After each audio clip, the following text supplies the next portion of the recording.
মার্কিন যুক্তরাষ্ট্রের নিউ ইয়র্কে অনুষ্ঠিত হল বাংলাদেশ ভিত্তিক অরাজনৈতিক আন্দোলন হিজবুত তৌহিদের ঈদ পুনর্মিলনী। গত শনিবার নিউ ইয়র্ক অঙ্গরাজ্যের বিংহামটন শহরে এই অনুষ্ঠানের আয়োজন করা হয়। এতে নিউ ইয়র্কে অবস্থানরত হিজবুত তৌহিদের প্রবাসী সদস্য ও শুভানুধ্যায়ীরা অংশগ্রহণ করেন। অনুষ্ঠানে বক্তারা বর্তমান মুসলিম বিশ্বের দুরবস্থার কথা তুলে ধরেন এবং এই পরিস্থিতি থেকে উত্তরণে করণীয় সম্পর্কে আলোচনা করেন।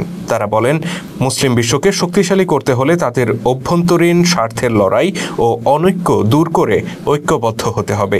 পাশাপাশি জঙ্গিবাদ ও সন্ত্রাসের বিপরীতে ইসলামের সঠিক আদর্শ প্রতিষ্ঠা করতে হবে। তারা ইসলামে নারীর অধিকার সম্পর্কেও আলোকপাত করেন। অনুষ্ঠানে উপস্থিত ছিলেন হিজবুত তৌহিদের মার্কিন যুক্তরাষ্ট্র শাখার সভাপতি হারুনুর রশিদ, সহসভাপতি মোহাম্মদ সারওয়ার জাহান, প্রচার সম্পাদক মোহাম্মদ আশরাফুল আলম, নারী নেত্রী নার্গিস রহমান প্রমুখ। হিজবুত তৌহিদ, হিজবুত শব্দের অর্থ হচ্ছে দল, তৌহিদ মানে হচ্ছে আল্লাহর সার্বভৌমত্বের দল। তো হিজবুত তৌহিদ হচ্ছে সম্পূর্ণ অরাজনৈতিক মানবতার কল্যাণে নিবেদিত একটা আন্দোলন।